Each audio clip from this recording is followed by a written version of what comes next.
but one of the things we talked about is transparency, and transparency is very important. The chief in the agreement with the DOJ is supposed to ask for input on directives from the general public.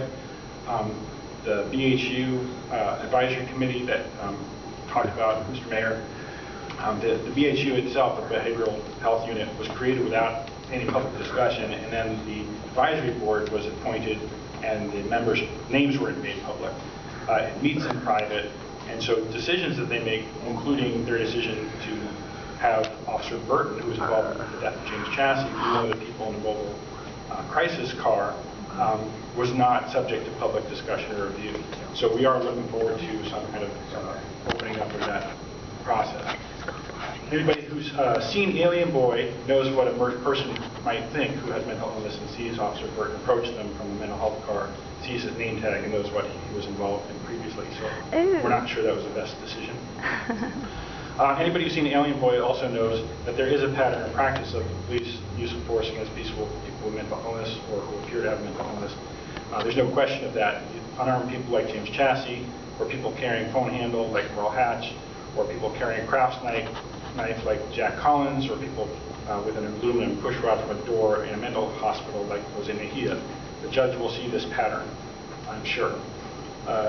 Even without the court entering the agreement, the COAB not being appointed yet, we can still find a way to involve the public and do as much of this stuff with public discussions instead of having things develop and then announce to the community and then having concerns like this raised afterwards. So the agreement allows for the AMA Coalition to come back in 1 year and talk again with the city. We're hoping that this is an ongoing discussion as I'm saying, that everything gets implemented. Another example is that the money for police forces, which was cut from your budget and then reinstated after a small percentage of the population offered up some funds, there's likely a larger percentage of the population who'd like to see more oversight and more than what's described in the DOJ agreement. We also have been asking, as Portland Copwatch and the coalition, to see the PPA contract negotiations take place in a public setting. We've been asking since August when there's going to start. The mediation is over, as evidenced by this agreement happening. So we're hoping that all the discussions now can happen in a public place.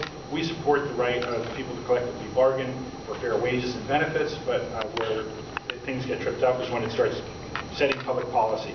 Fairly true. The PPA agreement.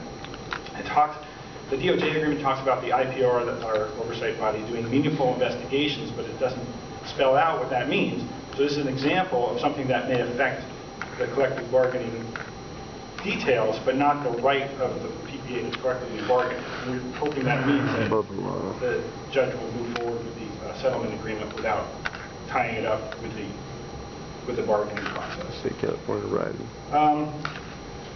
I had a couple other thoughts, but I think the main thing is that the training policy and culture of the Portland Police needs to change. We need to have the citizens of the police all go home safe. That's what everybody wants. And you know, we can't order citizens to be polite and stay off the sidewalk, but you can order police who are public servants. I think when it comes to sidewalks, they should treat everyone.